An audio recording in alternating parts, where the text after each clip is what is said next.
गौर farming YouTube परिवार में आप सभी का एक बार फिर से स्वागत है। आज हम बात करने वाले हैं NRC 130 के बारे में।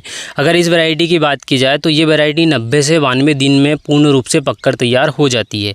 और अगर इस वैरायटी के उत्पादन की बात की जाए तो इस वैरायटी का कम से कम जो उत्पादन है वो औसतन 15 क्विंटल प्रति हेक्टर के हिसाब से निकाला गया है और जो अधिकतम जो उत्पादन है वो 30 क्विंटल प्रति हेक्टर के हिसाब से निकाला गया है। लेकिन किसानों के फील्ड में इसका कैसा परफॉर्मेंस रहता है, उसी के साथ में इसका कितना उत्पादन मिलता है, तो किसान स्वयं ही बता सकते हैं। लास्ट ईयर या फिर इस साल जिन किसानों ने NRC 130 की सोइंग की है उनसे हमारा विशेष रूप से निवेदन है कि कमेंट बॉक्स में ज़रूर लिखें कि उनको इस वर्ष या फिर जो लास्ट ईयर उनको प्रति एकड़ के या फिर प्रति हेक्टेयर के हिसाब से उनको कितना उत्पादन मिला। उसी के साथ में अगर इस प्लाट की बात की जाए तो ये प्लाट फिलहाल की कंडीशन में 93 डेज़ का हो चुका है। अगर इसकी सोइंग की बात की जाए तो इसकी सोइंग की गई थी 17 जून को और वीडियो है 15 सितंबर का। तो आप स्वयं कैलकुलेशन कर सकते हैं, हो सकता है कि मेरा कैलकुलेशन कम या ज़्यादा हो गया हो।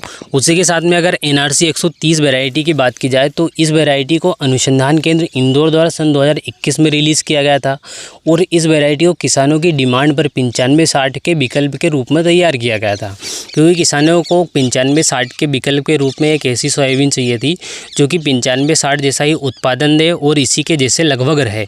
तो NRC 130 के कैरेक्टरिस्टिक लगभग 95-60 के जैसे ही हैं।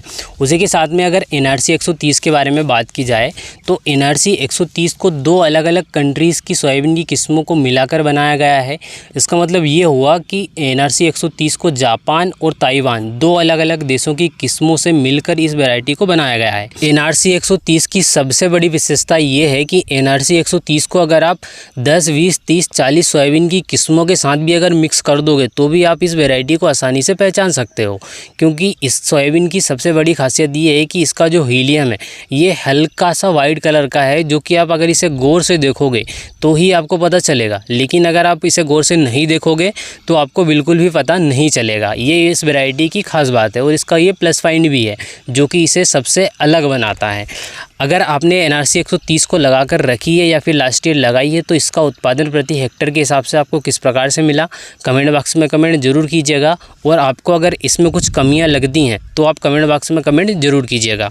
अगर आपको हमारा कंटेंट पसंद आता है तो चैनल को सब्सक्राइब कीजिएगा। बाकी एंड तक वीडियो वॉच करने के लिए धन्यवाद।